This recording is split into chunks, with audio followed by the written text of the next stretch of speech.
রাজধানীর উত্তরা ও বিমানবন্দর সংলগ্ন এলাকায় ৩৩ একর জায়গায় স্থাপিত আশিয়ান সিটি আবাসন প্রকল্প বৈধ বলে হাইকোর্টের দেয়া রায় বহাল রেখেছে সর্বোচ্চ আদালত। রায় পুনর্বিবেচনা চেয়ে করা আবেদন খারিজ করে দিয়েছে আপিল বিভাগ। সকালে প্রধান বিচারপতি সৈয়দ রেফাত আহমেদের নেতৃত্বাধীন ৬ সদস্যের আপিল বিভাগ এই আদেশ দেন। ওই প্রকল্প নিয়ে হাইকোর্টের রায়ের বিরুদ্ধে পৃথক আপিল নিষ্পত্তি করে গত বছরের ২২শে নভেম্বর রায় দেন আপিল বিভাগ। রায় বলা হয়, আশিয়ান ল্যান্ড ডেভেলপমেন্ট লিমিটেড ৩৩ একর ভূমিতে তাদের প্রকল্পের কার্যক্রম চালানোর অধিকারী।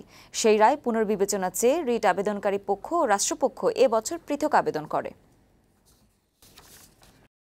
আরও অনেক প্রতিষ্ঠান আছে, সেগুলোর বেলা কিছু বলে না, অথচ যেটা আশিয়ান সিটি করছে সেটার উপরেই তারা বিভিন্ন ধরনের মামলা মোকদ্দমা করছে, যেটা আমরা বলেছি যেটা আইনত গ্রাহ্য নয়। এবং সমস্ত কিছু বিবেচনা করে মহামান্য আপিল বিভাগ এই রিভিশন খারিজ করে দিয়েছে।